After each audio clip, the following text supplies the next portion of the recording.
Before we start, please don't forget to like and subscribe. The sun was dropping low over Houston, throwing streaks of gold across the backyard. Smoke curled from the grill, country music played from a speaker someone propped near the patio, and laughter rolled across the lawn like a summer breeze. That laughter, it was loud, careless, and stinging. Because it was at me. Guess Roger's idea of yard work is staring at the lawnmower until it mows itself. Chad barked, beer in hand, standing way too comfortably by the smoker like he owned the place. People laughed. Real laughs, not the polite kind. And my wife, Lindsay, she giggled too. Not once. Not nervously. But over and over again like she was in on it. Chad, I said, voice steady but low. That's enough. He didn't blink. Just grinned wider. Slapped my shoulder like we were old pals. Come on, man, it's just jokes. You know me. I stepped in, chest tightening. Yeah, I do. And I'm done with the jokes. We all are. That's when Lindsay finally spoke, laughing under her breath, cheeks flushed with awkwardness. Roger, please don't make this a thing. You're being way too sensitive. Sensitive? I repeated, my voice rising slightly as the heat from the grill wasn't the only thing burning me now. You're fine with him making me the clown of every gathering? She gave a forced chuckle, eyes darting around. It's Chad. He teases everyone. No, I said, my gaze locked on hers. He doesn't. He only ever tears into me. And you sit there like it's a stand-up show. Chad shifted beside us, starting to mutter something about it being just guys being guys. But I cut him a glance so sharp he froze mid-sip. You think it's funny I bust my back 40 hours a week, and you two stand here acting like I'm some bum? I asked, voice tightening as more faces turned toward us. Do you know what that feels like? Lindsay's smile dropped. Her voice got clipped. This isn't the time or place. No, I said firmly. Apparently, it's always the time, for him. So I'm making it mine now. The music still played, but the energy shifted. The meat on the grill sizzled behind me, but all I could hear was the sound of my own pulse in my ears. Chad tried to shrug it off. It's just a joke, man. You've made that same excuse 4 times this year, I snapped. Jokes don't make people feel this small. And you, I looked at Lindsay. You're supposed to have my back. She crossed her arms. I didn't think it was that serious. Well, I do. There it was. My voice didn't shake. My hands didn't clench. But inside, I was a storm, quiet, gathering, waiting. We stood there, not saying another word. Chad looked at the ground. Lindsay looked at me like I was the one who embarrassed her. Let her. Because this moment, this was the start of something. I'm Roger. I fix broken appliances for a living and come home every night to the same brick house in East Houston. 2 bedrooms, a Ford in the driveway, and a dog named Whiskey who knows when I'm upset before I do. I don't need much. I've never asked for much. But I always believed that loyalty, respect, was supposed to start at home. Turns out, it doesn't. Not always. And that night, standing there by the grill with grease on my shirt and pride leaking out of me like smoke, that's when I realized something's been wrong for a long time. And I'm not swallowing it anymore. The drive home that night felt longer than it was. The windows were down, letting in the humid Houston night, but it didn't help.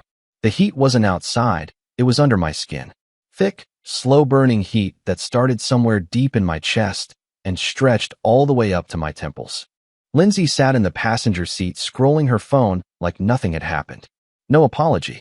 No sorry for not sticking up for you. Nothing. Just thumbs tapping a screen while I drove in silence. I gripped the wheel a little tighter and stared straight ahead. The tires hummed over the asphalt like a low warning in my ears. Are you going to be like this all night? She asked, not even looking up. I'm not going to be anything, I said quietly. She sighed. It's over, Roger. You made your point. Can we please just let it go? Let it go? That's what she always says, like every bruise to my pride was a feather I should just brush off. But they weren't feathers. They were bricks. And tonight wasn't the first one. Not even close. My memory served me well, even when I wished it didn't. A few months ago, dinner at Tony's Seafood Grill. Lindsay and I had met up with Chad and a few others from her work. I remember the table was cramped, the AC too cold. Chad had leaned back in his chair, flicking a peanut from the appetizer dish with a grin. Roger, he said, just loud enough to grab attention. Tell me again how changing out water heaters is your dream job. Laughter. Not the whole table, but enough. I'd smiled politely and shrugged it off, muttering something about honest work. Lindsay had chuckled and sipped her wine. She didn't correct him, didn't defend me. She just said, "Well, you know Roger, he's simple." Simple. Then bowling night. Midweek, spur of the moment. Chad had tagged along, brought his date, and somehow ended up on our lane. When I missed my third strike in a row, he laughed loud and clapped. "Man, I swear you bowl like someone who reads instructions off a cereal box." I let it go then. I even laughed, trying not to ruin the mood. Lindsay had leaned into him and said something I'll never forget. "He does read cereal boxes," she joked, biting her straw with a wink. "It's adorable." Everyone laughed. I swallowed it. Adorable. Like I was a house pet. Then game night. Just a couple weeks back. Chad pulled a card in Pictionary and shouted, "Hey, let's see if Roger can draw something besides engine parts." Lindsay laughed first. She didn't even hesitate. And tonight at the barbecue, it all came full circle. Not one isolated jab. Not just a joke. A pattern. A habit. A permission slip she'd been signing over and over again. Back in the car, I glanced over at Lindsay again. She had earbuds in now. Didn't even notice. I pressed my lips together, jaw tight. My voice stayed even. "You ever wonder why he only picks on me?" She pulled one earbud out. "What?" I said. "Why is it only me?" "The jokes, the jabs, the little performances he puts on? He doesn't do that to anyone else." She shrugged. "Because you react." "No," I said. "Because you let him." That made her sit up. "Excuse me. I've seen it. The way you smile at him when he's got me cornered in front of people. The way you laugh when it's me being made into a joke." Her voice went defensive, fast. "You're twisting this. Chad teases everyone. You're just taking it personal." "Because it is personal," I said. "It's been personal since the first time you laughed harder at him than you ever do at me." She opened her mouth to speak, then shut it again. The silence between us wasn't quiet. It pulsed. I turned back to the road. Enough. Enough pretending it didn't bother me. Enough playing the stoic husband while they turned me into a comedy bit. Something shifted in me that night. Not anger. Not bitterness. Clarity. That this wasn't going to fix itself. And I wasn't going to be quiet about it anymore. The porch light was on when we pulled into the driveway. Our house looked the same as always. Low brick, small yard. Porch swing Lindsay wanted but never used. I cut the engine and sat for a moment, fingers loose on the wheel. This ends now. The living room was dim except for the blue flicker of the TV. Some old sitcom rerun played in the background, laugh track echoing off the walls, like it was mocking me. Lindsay curled up on the far end of the couch, a blanket around her legs and her phone glowing in her hands. She didn't look up as I came in. "Hey," I said, keeping my voice calm. "We need to talk." She tapped something, gave a soft sigh, then looked up. "Roger, I'm tired. Can this wait until tomorrow?" "No," I said. "It really can't." I walked over and sat down, not next to her, not across the room, but on the edge of the coffee table facing her. My knees touched hers. I wanted her full attention. "It's about Chad." Lindsay rolled her eyes instantly, tossing her phone onto the cushion beside her. "Again with this?" "Yes, again. Because it's not just tonight. It's been happening for months." "He's just messing around," she said, voice already turning icy. "That's how he is. He's funny." "No. He's cruel. And you let him be." She scoffed. "Oh my God, Roger. You're acting like he's bullying you on a playground. You're a grown man." "Exactly," I said, my voice tightening. "And I'm tired of being treated like a clown in my own marriage. You laugh with him. You encourage him. You don't once tell him to knock it off. And you never once defended me." Lindsay pulled the blanket up higher, like it was armor. "You're overreacting. He teases everyone. You just get weirdly sensitive when it's about you." "No," I said, firmer now. "He only goes after me. He never makes fun of your friends. Never jokes about anyone else's job or how they dress or the kind of car they drive. Just me." She didn't respond. "And you," I continued, "you smile through it.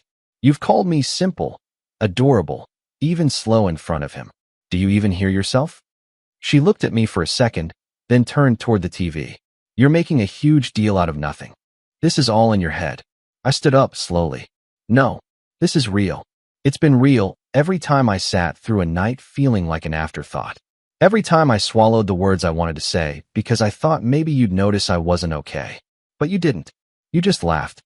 Lindsay picked up the remote, muted the TV, and stared at the screen. What do you want me to say, Roger? She asked flatly. That I'll tell Chad to stop making jokes? That I'll pat you on the back and say poor Roger's feelings got hurt? I want you to admit that it's not okay, I said. That you've been part of it. That you've been treating me like I'm less than, just because Chad makes you laugh and I don't make scenes. A silence settled between us. Heavy. Stale. She finally looked at me. Her face was unreadable, her tone hollow. You really need to grow a thicker skin. That did it.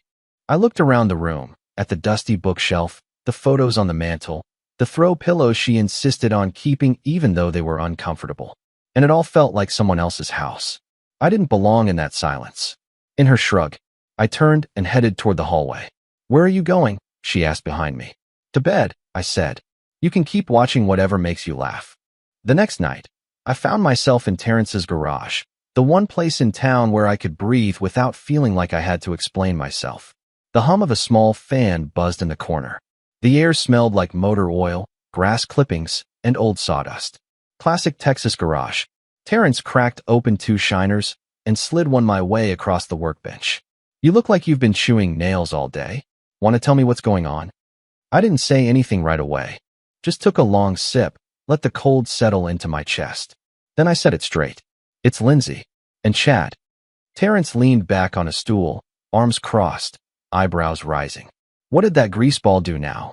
Same thing he always does. Uses me for target practice. And Lindsay's sitting front row, clapping along like I'm in a circus. He whistled low, shook his head. Man, I should have decked that dude at that bowling night. I chuckled dryly. You and me both.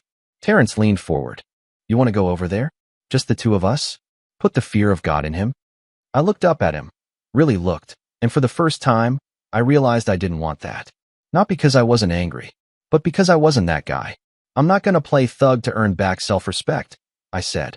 That's not justice. That's just noise. Terrence blinked, caught off guard by how calm I was. So what then? You just going to keep taking it? I shook my head slowly. No, I'm done taking anything. He studied me for a second, then nodded like he finally saw it. The shift.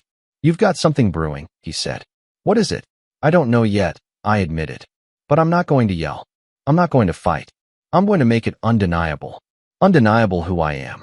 What I deserve. Terrence tapped his bottle against mine. Now that sounds like the Roger I know.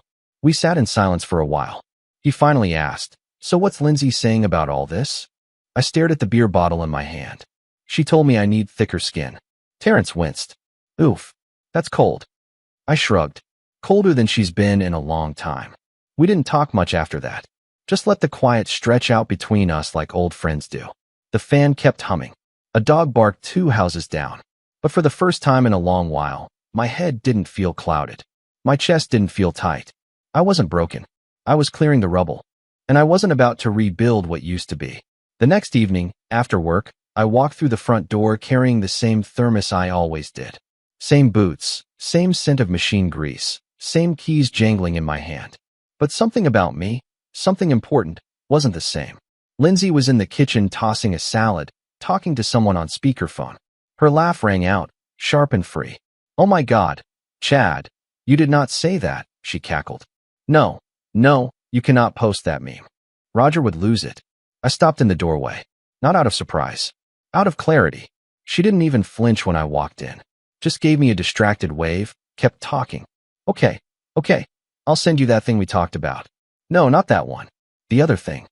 She laughed again, then lowered her voice just enough to think I wouldn't hear. He's in now. I'll call you later. The call ended. She turned toward me, wiping her hands on a towel. Hey. I stepped in and set my thermos on the counter. We need to talk. She sighed, grabbing a fork from the drawer. Again? Yeah, again. Her eyes rolled, but she leaned back against the counter, fork tapping the edge of the bowl. All right, let's hear it. I folded my arms and kept my voice even. I don't want Chad around me anymore. Not at parties. Not in this house. Not anywhere near my space. She froze for just a second. Then the laughter came. Small at first, like she thought I was kidding. Oh, come on. I'm serious, I said. He's not welcome. Not anymore. She blinked at me, then smirked. Roger, you don't get to make that kind of demand. He's my friend. He's been in our lives for years. And in those years, he's made a hobby out of tearing me down, I replied. And you've cheered him on. Oh, please, she scoffed. This again. I'm not asking you to choose, I said, calm as a church bell. I'm telling you, if you bring him around, I won't be there. Period. She laughed, louder this time. Are you hearing yourself right now? You sound paranoid. Controlling. It's like you're spinning some fantasy where Chad's your personal villain. I stepped closer, not raising my voice, not changing my tone. No, Lindsay. It's not a fantasy. It's a pattern. And I'm done playing along. Her smile dropped, just for a moment. Then she crossed her arms. So what? You're drawing lines now. Ultimatums? No, I said. Just boundaries.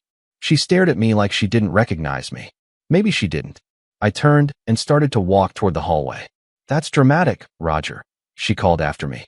You always make everything about you. I paused at the edge of the living room, my hand resting on the doorframe. No, I said without looking back. You just don't like when I finally make something about me. That was the moment something in me shifted. It wasn't rage. It wasn't pride. It was refusal. Refusal to be the quiet one. The soft target. The punchline. I wouldn't demand respect anymore. I'd live in a way that left no room for disrespect. From anyone. Especially not from the one who was supposed to stand beside me. The next evening, I didn't drive straight home. I circled the block 3 times before I made the turn. I told myself I just wanted to see. Not start anything, not make a scene. Just see. Chad's house sat at the end of a curved cul-de-sac, its front porch light flickering like it couldn't quite decide if it wanted to be noticed. But something else caught my attention before I even reached the curb. Lindsay's car. Right there in the driveway. Parked like it belonged. I pulled to the shoulder 2 houses down, engine still running. The low thrum under my feet felt too loud. I stared at her car, unmoving. Maybe she was just dropping something off. Maybe she was confronting him herself. Maybe no. I killed the engine. Stepped out. Left the door slightly ajar so it wouldn't click shut. I moved slowly down the sidewalk, my boots finding only the grass. I cut through the neighbor's yard, didn't care. There was a side gate in Chad's fence, halfway latched. I nudged it open with the side of my boot. The backyard was dim. Porch light still off. I followed the edge of the siding, right up to a window that was only half covered by one of those cheap bamboo roll-up shades. The glow inside was warm. A lamp, maybe. I heard laughter.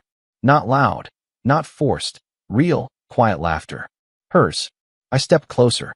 My breath slowed. Then I looked. Through the narrow slit in the shade, I saw Lindsay. Sitting on Chad's couch, barefoot. A glass of wine in her hand. Legs tucked under her like this was routine. Chad leaned toward her, close enough that his arm brushed hers. She didn't flinch. She smiled. He said something, and she laughed again, the kind of laugh I hadn't heard from her in months. Maybe longer. Then she leaned in and kissed him. Not quick, not unsure, like she'd done it before. I didn't move. I didn't gasp. Didn't cry out. I pulled out my phone. Slowly. Hands steady. I hit record. No shaking. No zoom. Just proof. That kiss turned into more. Hands on her thigh. Her voice low and breathy. I stopped recording before anything else could burn itself into my brain. I stepped back from the window and took the long way back to my truck, walking the opposite direction like I was just a guy out for a stroll. Only when I closed the door behind me did my jaw finally unclench. The engine started, but I didn't drive right away. I just sat there, staring at the windshield, watching the condensation build on the glass from my breath. Numb and volcanic. That was the only way I could describe it.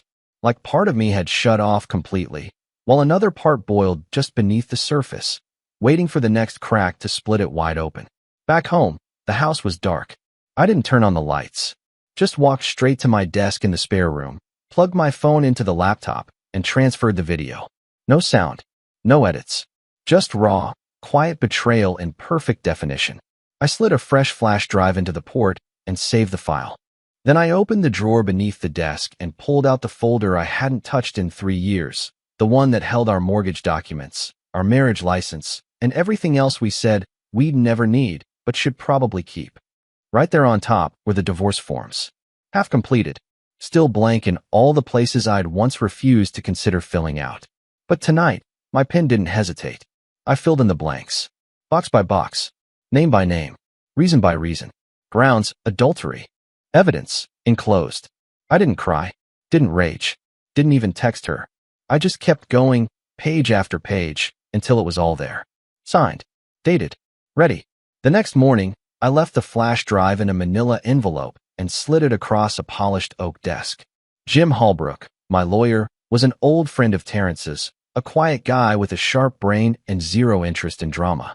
The kind of man who preferred facts to feelings. He opened the envelope, popped the drive into his laptop, and clicked play. For the next 40 seconds, he didn't blink. Then he leaned back in his leather chair, let out a slow whistle, and said, "Well, damn." I sat across from him, hands folded. "It's all I needed, right?" He nodded, still watching the screen.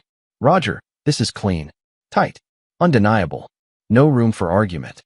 He paused, then added, "And it doesn't just work in divorce court. This plays in front of a judge like a hammer. You could walk away with everything." I didn't respond. I wasn't here for vengeance. I just wanted out. Jim turned to me, serious now. "You need to file first. File now. Before she even sees this coming. The fact that you haven't confronted her yet? That's good. Real good. Don't tip your hand." I nodded slowly. "That's the plan." He started typing. "I'll draft it tonight.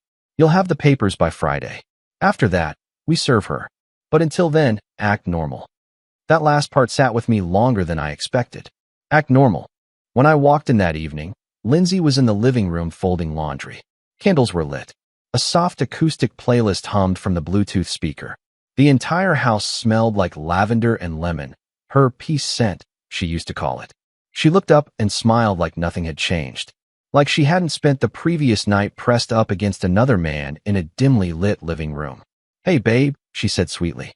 "I was thinking," she held up a flyer, some cheap trifold brochure for a cabin rental near Lake Livingston. "Maybe we should get away this weekend. Just us. You know, clear our heads. Reconnect a little." I froze, keys still in hand. She kept talking. "It's right by the lake. You used to love that area. They've got a little dock, hammocks, even a fire pit. What do you say?" I studied her face, the excitement in her eyes, the way she tucked a strand of hair behind her ear like she was back in girlfriend mode. It wasn't guilt. It was calculation. She already knew what I didn't, that I suspected something, that something in me had shifted, but she didn't know how much. Not yet. I smiled. Soft. Even. "Yeah," I said, setting my keys on the table. "That sounds nice." She beamed. "Really?" I nodded. "We could use the time." She walked over and wrapped her arms around me. Her head pressed into my chest like we were still something whole. And I let her. My arms moved on instinct, resting around her shoulders. But inside I was gone. My mind was already 100 miles ahead. She wanted a weekend retreat. But I had a deadline. Friday. And I didn't need a fire pit. I needed freedom.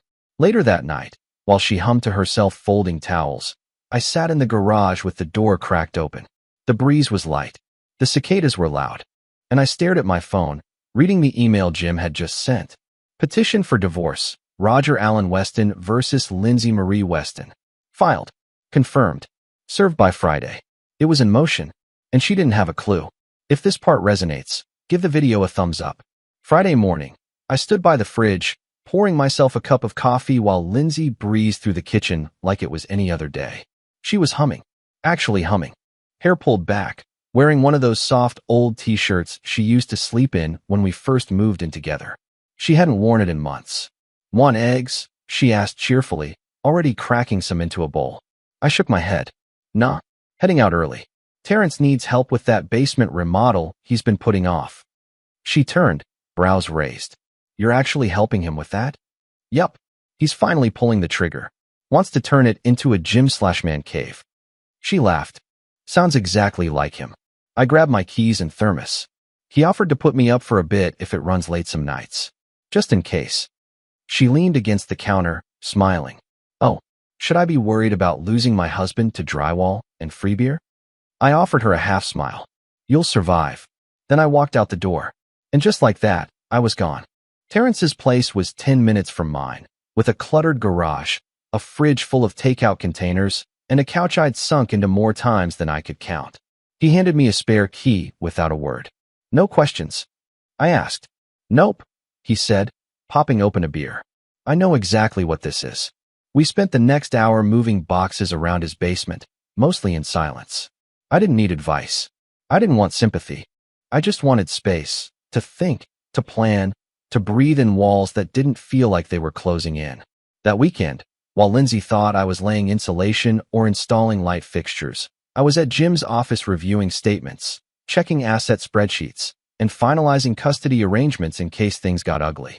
I stayed off social media. Didn't answer calls from her unless I absolutely had to. But she kept texting.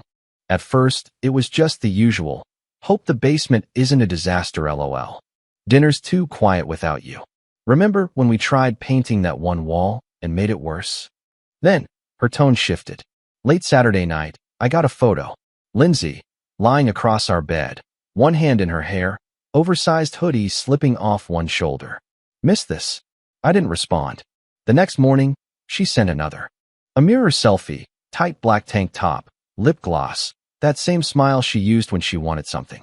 Thinking of a welcome back surprise winking face, I stared at it for a moment, then locked my phone and set it face down.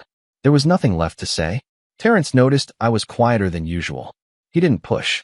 One night, after dinner, he handed me a beer and said, "You're doing better than most guys would. You know that?" I gave a dry laugh. What does better even mean? You're not lashing out. Not crumbling. You're just handling it. Quietly. I'm not looking for applause, I said. I'm not giving it, he replied. I'm just saying. I've never seen you this clear-headed. You always used to second-guess stuff. Now, I was done guessing.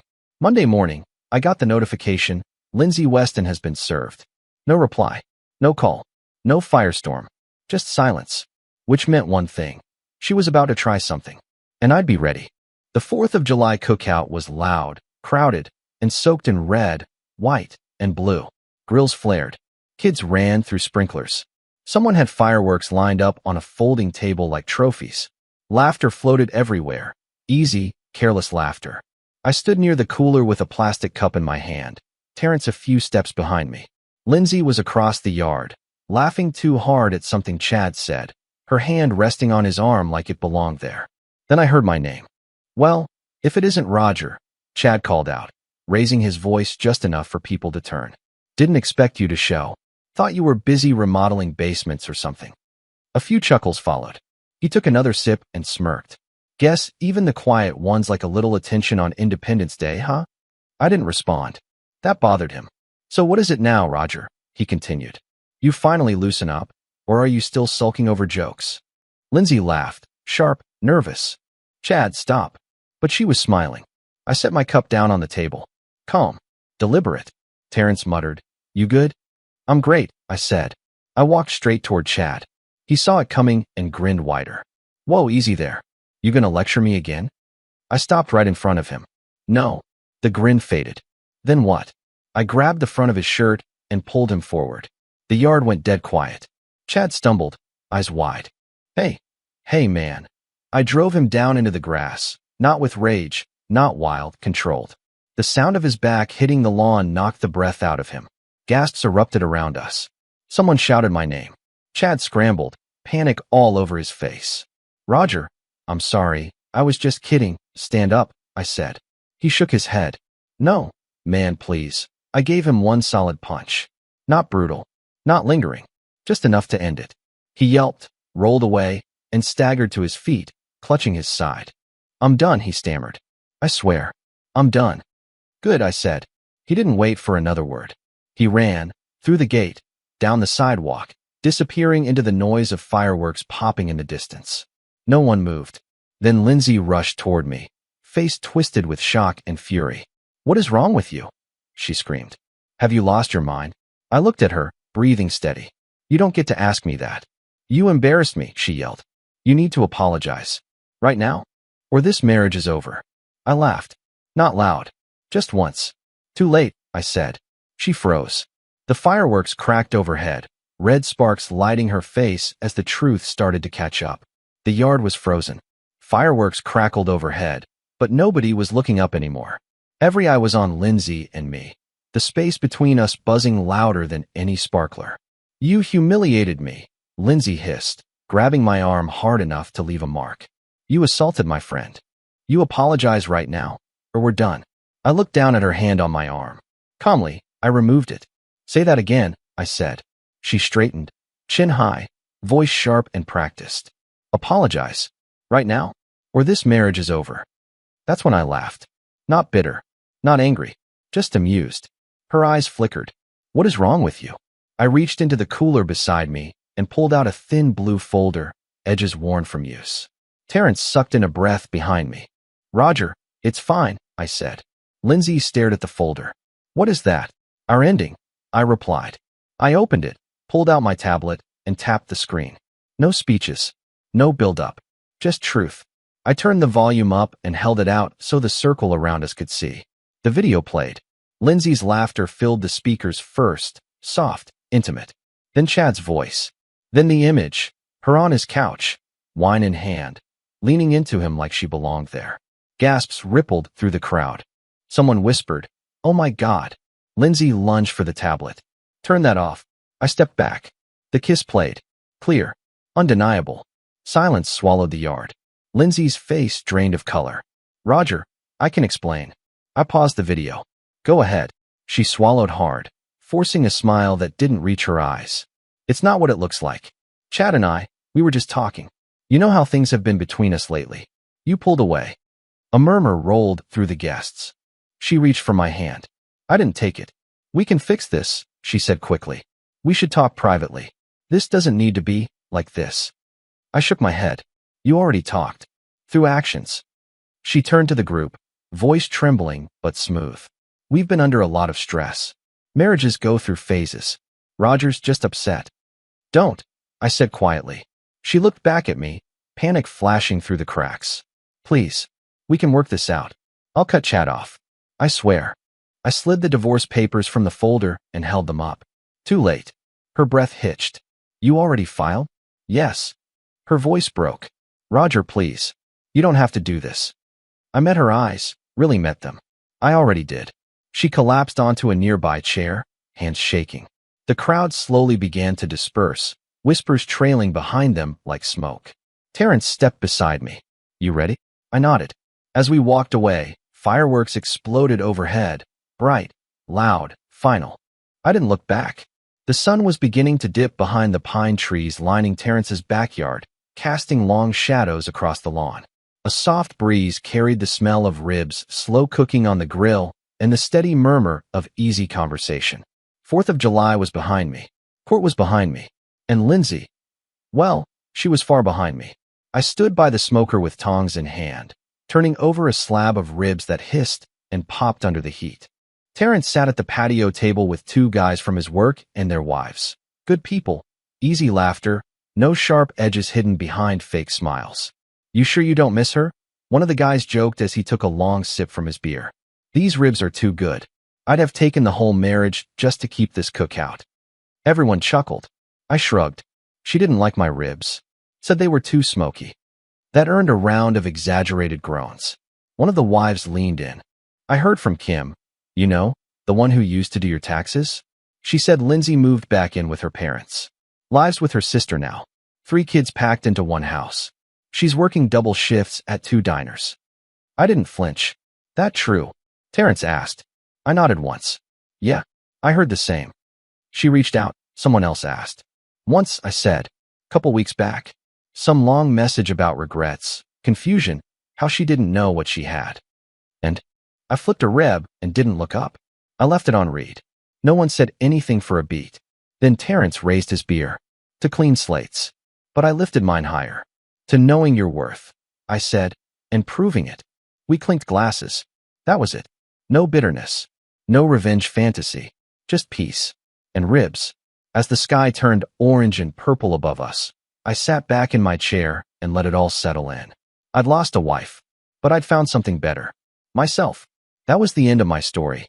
You know, I keep thinking about how Lindsay stood there, in front of everyone, and tried to lie her way out even after the truth was staring back at her. Like if she smiled hard enough, no one would notice what she'd done. So I gotta ask you, did she do the right thing? Or have you ever seen someone try that same move when they were cornered? Let me know in the comments. I'd really like to hear your take. And if this story hit something real for you, don't forget to like and subscribe. I've got more coming.